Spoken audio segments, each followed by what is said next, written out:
Hello friends, welcome to my channel. AP 10థ్ class Hindi exam సంబంధించి మనకి పేపర్ ఏ విధంగా ఉంటుందని చెప్పేసి చాలామంది అయితే కామెంట్ చేయడం అయితే జరిగిందనమాట. సో, ప్రస్తుతం మీరు ఎక్కడైతే చూస్తున్నారు కదా! ఇది మనకి గెస్ట్ పేపర్ అనమాట. ఇందులోంచి మనకి కొన్ని క్వెషన్స్ అనేవి అయితే వచ్చే అవకాశం అయితే ఉంది ఫ్రెండ్స్. సో, మీకు యూజ్ అవుతుందని చెప్పేసి ఈ వీడియో అయితే చేస్తున్నానన్నమాట. అయితే ఇందులో మనకి ముఖ్యంగా చూసుకున్నట్లయితే హిందీ ఎగ్జామ్ సంబంధించి కానీ, ఏ ఎగ్జామ్ సంబంధించైనా కానీ సో, ఫస్ట్ ఆఫ్ ఆల్ మీరు టెన్షన్ పడకండి. సో, చాలామంది ఏదైనా టెన్షన్ వల్ల స్ట్రెస్ తీసుకొని ఎగ్జామ్ అయితే బాగా అయితే రాయలేరు. సో, ఫస్ట్ ఆఫ్ ఆల్ ఏదైనా సరే ఎప్పుడు కూడా కంగారు పడకండి. మీరు ప్రిపేర్ అవ్వండి. కరెక్ట్‌గా ప్రిపేర్ అవ్వండి. సో, నాకు ఇంకా ఏం ప్రిపేర్ అవ్వలేదు భయమేస్తుందని చెప్పి కూర్చుంటే మాత్రం భయమే వేస్తది. ఇంకేమి లేదు.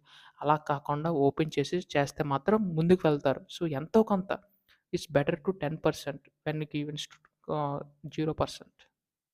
సో, అర్థమైంది కదా! సో, ఎంతో కొంత ప్రిపేర్ అవ్వడం బెటర్. ఓకే. బాగా అయితే ప్రిపేర్ అవ్వండి. సో, ఇందులో కూడా మనకిక్కడ ఏంటంటే హిందీ ఎగ్జామ్ సంబంధించి ప్రెజెంటేషన్ అయితే నీట్‌గా అయితే ఉండాలి. సో, ప్రెజెంటేషన్ నీట్‌గా ఉంటే మాత్రం ఈజీగా అయితే మార్క్స్ అనేవైతే స్కోర్ అయితే గెయిన్ అయితే చేయగలరు ఫ్రెండ్స్. సో, ప్రెజెంటేషన్ నీట్‌గా అయితే ఉండాలి. సో, కరెక్ట్‌గా ఉండేలా చెక్ చేసుకోండి. సో, పేపర్ సంబంధించి రాంగ్ నంబర్స్ అన్నీ కూడా నీట్‌గా అయితే వేయండి.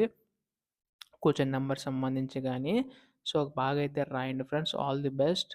ఇలాంటి షార్ట్ క్వెషన్ పేపర్స్ అన్నీ కలిపి ఒక డ్రైవ్‌లో పెట్టాను. ఈ డ్రైవ్ లింక్ పీడిఎఫ్స్ కావాలంటే డిస్క్రిప్షన్‌లో ఇచ్చిన ఇన్‌స్టాగ్రామ్ లింక్‌ని క్లిక్ చేసి మన పేజ్‌ని ఫాలో అవ్వి ఏపీ ఆర్ టీఎస్ 10థ్ ఆర్ ఇంటర్ సబ్జెక్ట్ అని టైప్ చేసి సెండ్ చేయండి. మీకు ఇన్‌స్టంట్‌గా పీడిఎఫ్ డ్రైవ్ లింక్ అయితే పీడిఎఫ్ సెండ్ చేస్తాను. బట్ ఇది ఫాలో అయిన వారికి మాత్రమే ఫ్రెండ్స్.